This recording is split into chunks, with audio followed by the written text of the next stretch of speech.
explain to you what's going to happen this October. We're not sure if I'm going to have a video of this or not, but we all know it's going to happen. It's going to be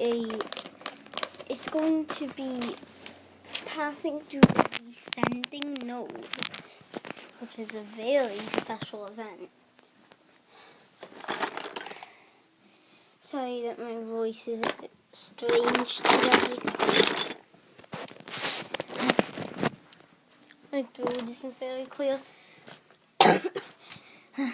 So, I'm going to explain to you what's going to happen. So, there are types of shadows, and of course, everything that does not produce light produces a shadow. So say that this thing is Earth.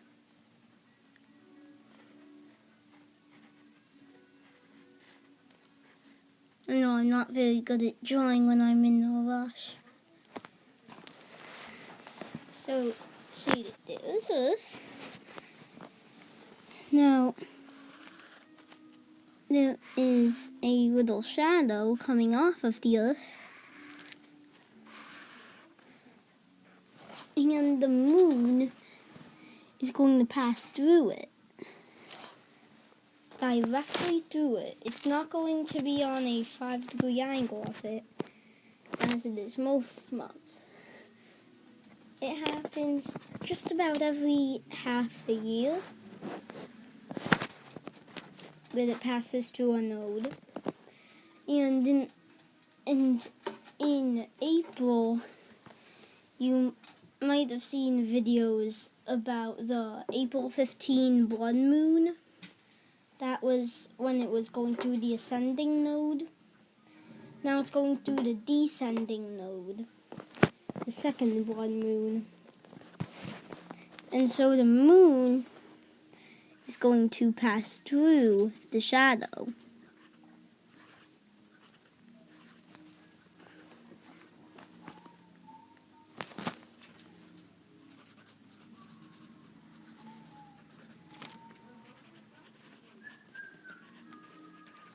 Waxing and waning are the two types of moon phases. Besides new moons and full moons, this is going to happen during the full moon. And I'll explain what's going to happen in the new moon later. And the sun is giving off the light.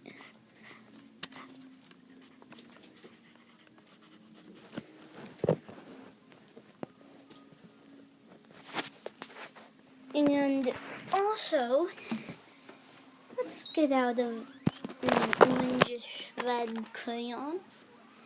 Because during this, now here's what is very special about it.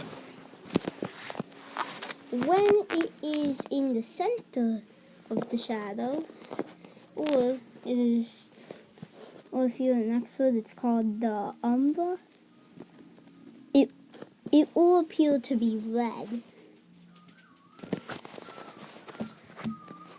But when it passes through the side of the shadow, the penumbra, it's going to just look a bit shadowy.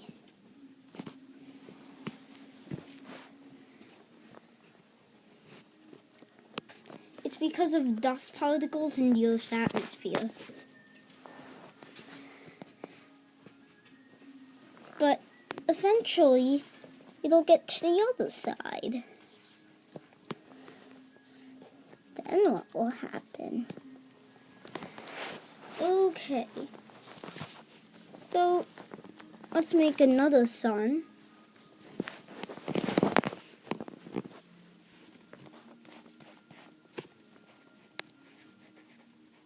Light's coming. Now, this time, the moon is in between. And remember, the moon has a shadow too. And the shadow will be put onto the Earth. and specifically it will be viewed from mainly America and some parts of Russia.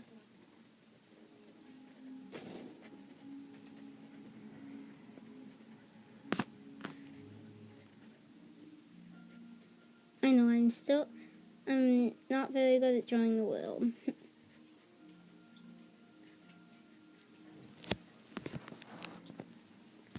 And there would be a small little shadow on the earth. And that, as seen from Earth, would look awesome. For instance, it will look like this.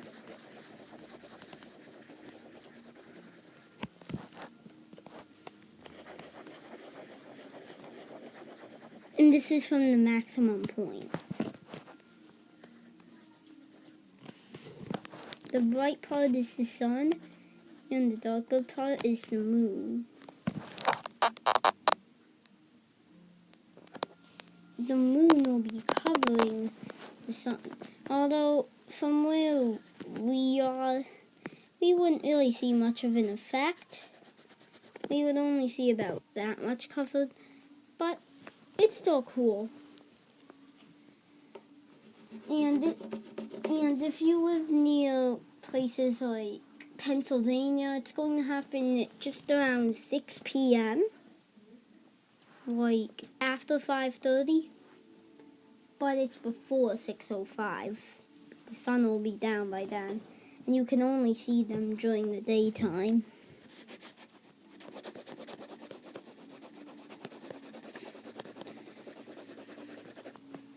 And as you can see, the Earth would also be tilted so that there is a little less daylight for the north. And because of that, the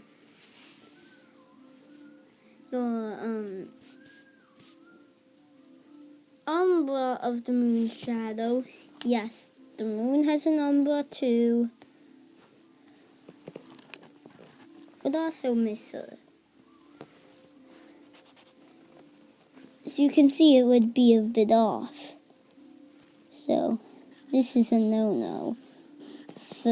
That's just for total eclipses. But on the other side, if it were a partial eclipse, it would have to be more north or south than that.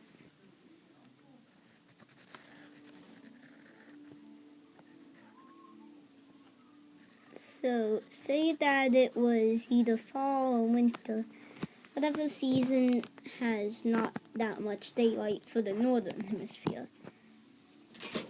Now, over here is the North Pole.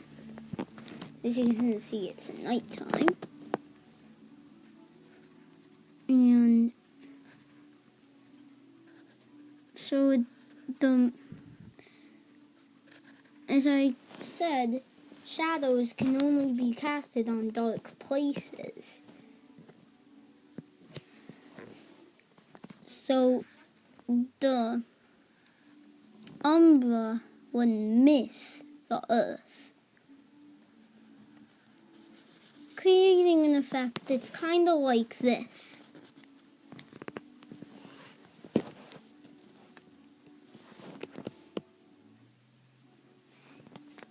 In a total eclipse, it would look awesome. You would hardly even see the sun at all. You would just see a dark dot with a whole bunch of light around it.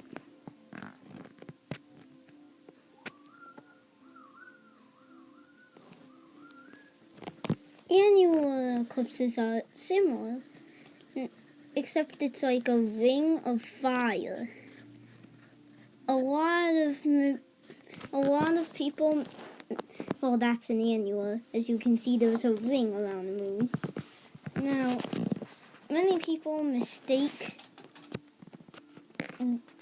annular for total, and they're posting videos on YouTube of like the May 20th, 2012 eclipse or the April 29, 2014 eclipse, they're saying, this is a total eclipse, come see this. But in reality, it's actually annular. If it were total, it would be completely covering the sun, like that. See the difference?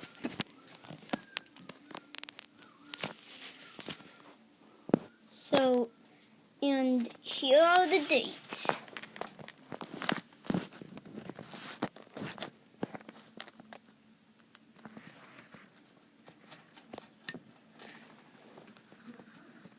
The red moon will happen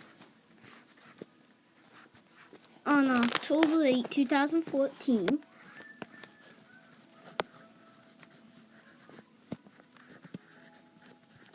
And the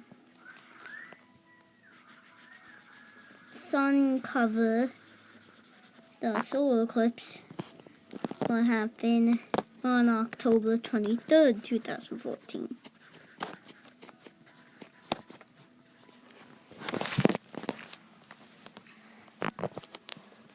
So remember, if you live in the U.S., the farther west you go, the better you'll see the red moon.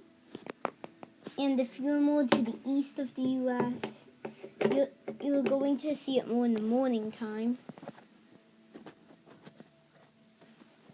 And more places in the north will see the eclipse than in the south, because there's more nighttime in the north.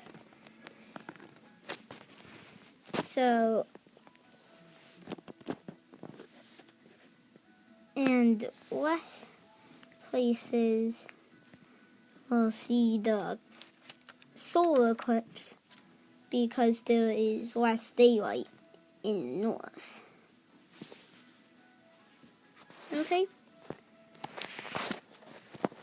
So, as always, thanks for watching.